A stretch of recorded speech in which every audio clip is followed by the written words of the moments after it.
Ten years ago, on a Tuesday morning, I conducted a parachute jump at Fort Bragg, North Carolina. It was a routine training jump, like many more I'd done since I became a paratrooper 27 years before. We went down to the airfield early because this is the Army and you always go early. You do some routine refresher training and then you go to put on your parachute. And a buddy helps you and you put on the T-10 parachute and you're very careful how you put the straps, particularly the leg straps because they go between your legs. And then you put on your reserve, and then you put on your heavy rucksack, and then a jump master comes, and he's an experienced NCO in parachute operations. He checks you out, he grabs your adjusting straps, and he tightens everything so that your chest is crushed, your shoulders are crushed down, and of course, he's tightened so your voice goes up a couple octaves as well. Then you sit down and you wait a little while because this is the Army. Then you load the aircraft, and then you stand up and you get on and you kind of load lumber to the aircraft like this in a line of people, and you sit down on canvas seats on either side of the aircraft, and you wait a little bit longer, because this is the Air Force teaching the Army how to wait. Then you take off.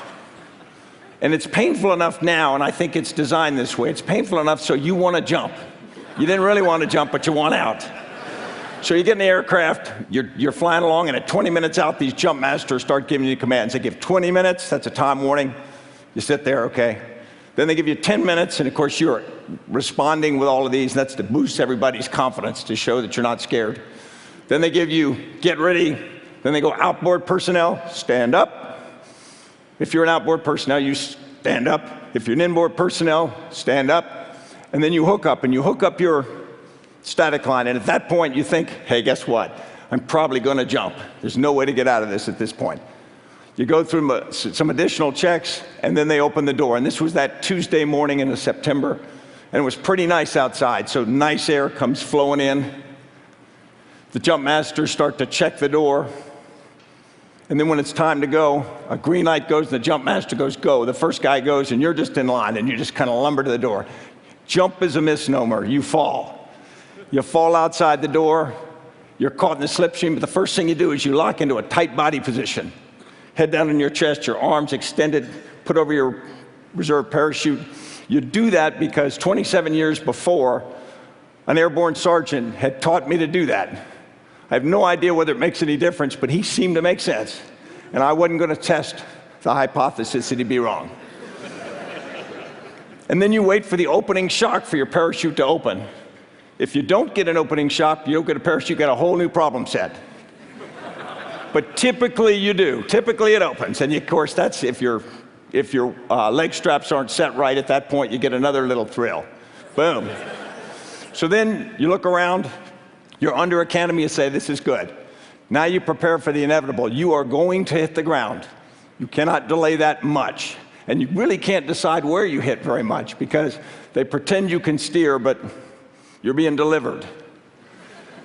So you look around where you're going to land, you try to make yourself ready, and then as you get close, you lower your rucksack below you on a lowering line so that it's not on you when you land, and you prepare to do a parachute landing fall.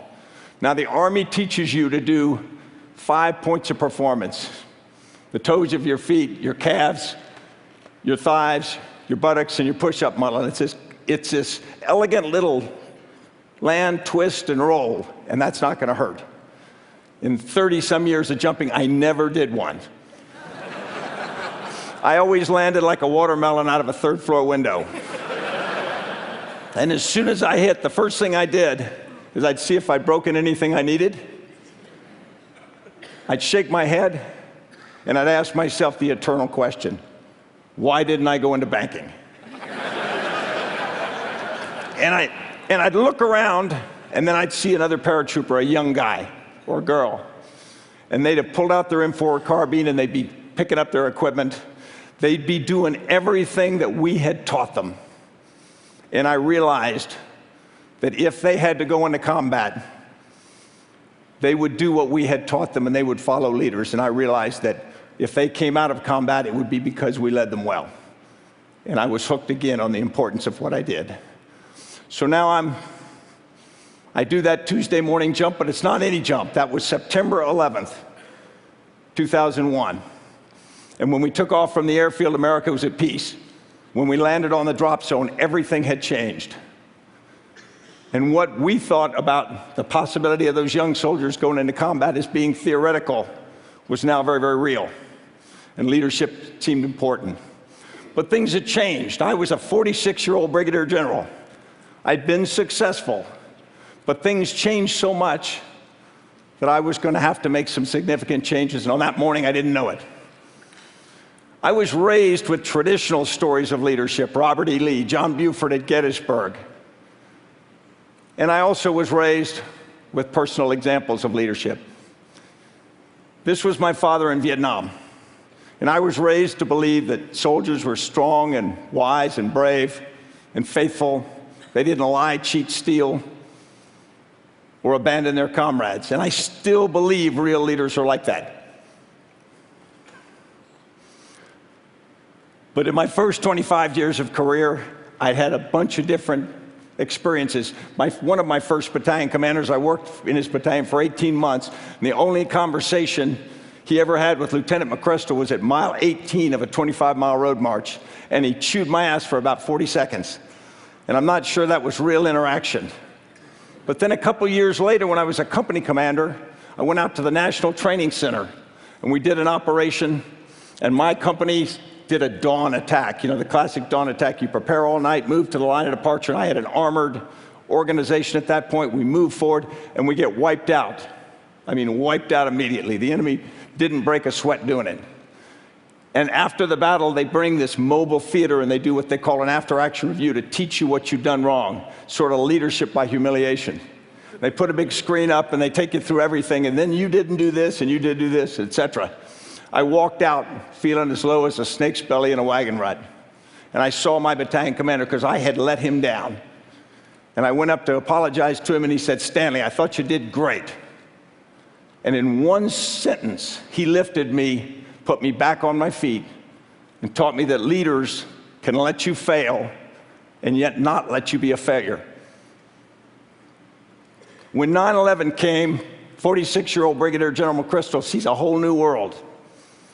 First, the things that are obvious that you're familiar with. The environment changed, the speed, the scrutiny, the sensitivity of everything now is so fast, sometimes it evolves faster than people have time to really reflect on it. But everything we do is in a different context. More importantly, the force that I led was spread over more than 20 countries. And instead of being able to get all the key leaders for a decision together in a single room and look them in the eye and build their confidence and get trust from them, I'm now leading a force that's dispersed. And I've got to use other techniques. I've got to use video teleconferences. I've got to use chat. I've got to use email. I've got to use phone calls. I've got to use everything I can, not just for communication, but for leadership. A 22-year-old individual operating alone thousands of miles from me has got to communicate to me with confidence. I have to have trust in them and vice versa, and I also have to build their faith. And that's a new kind of leadership for me. We had one operation where we had to coordinate it from multiple locations. An emerging opportunity came, didn't have time to get everybody together. So we had to get complex intelligence together. We had to line up the ability to act.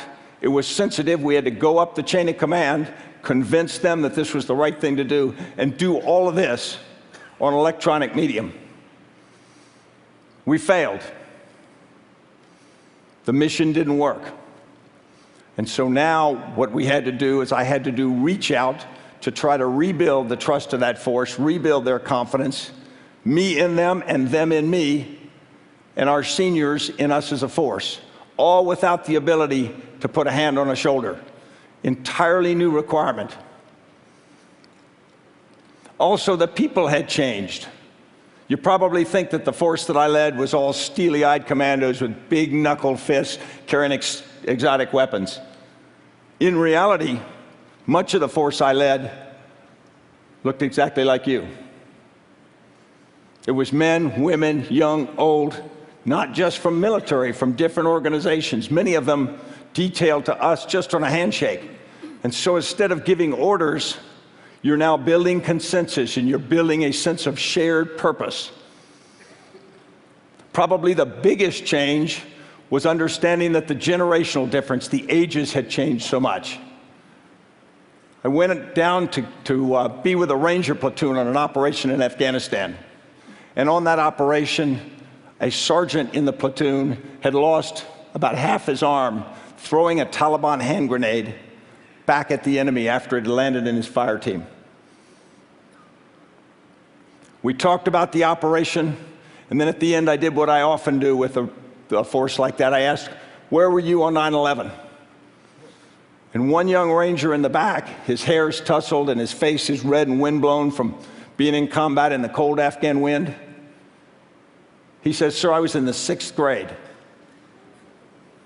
And it reminded me that we're operating a force that must have shared purpose and shared consciousness, and yet he has different experiences, in many cases a different vocabulary, a completely different skill set in terms of digital media than I do and to many of the other senior leaders. And yet we need to have that shared sense.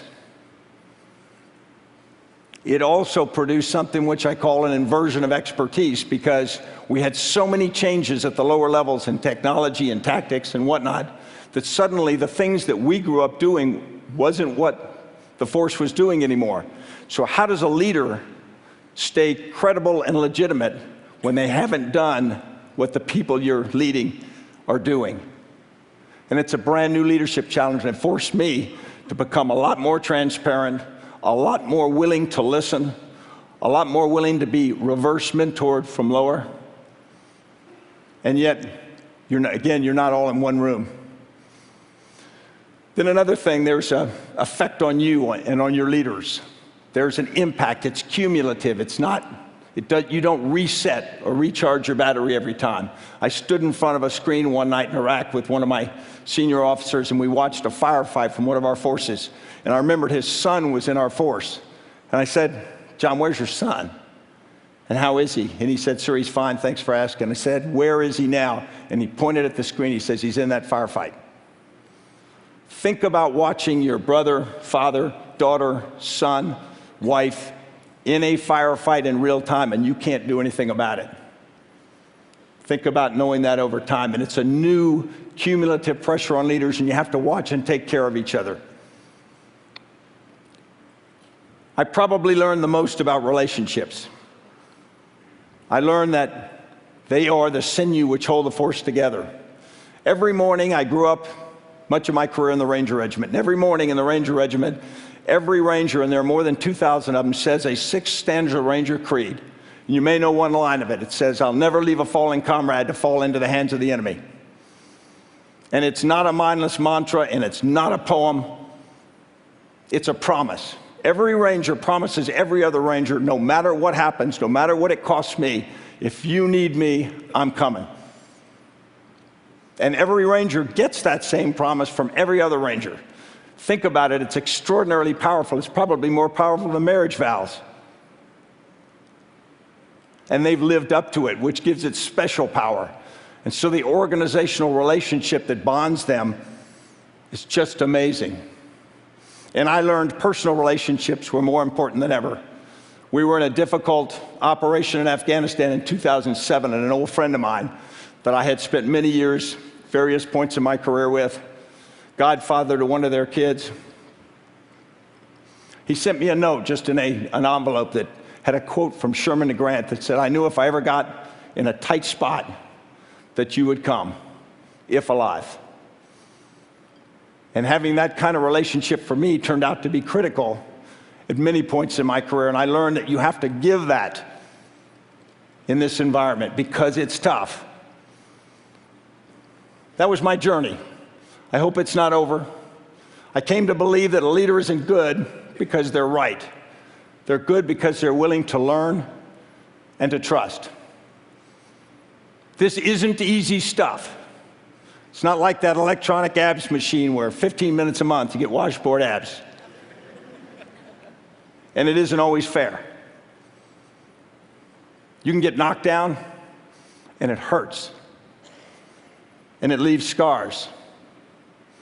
But if you're a leader, the people you've counted on will help you up.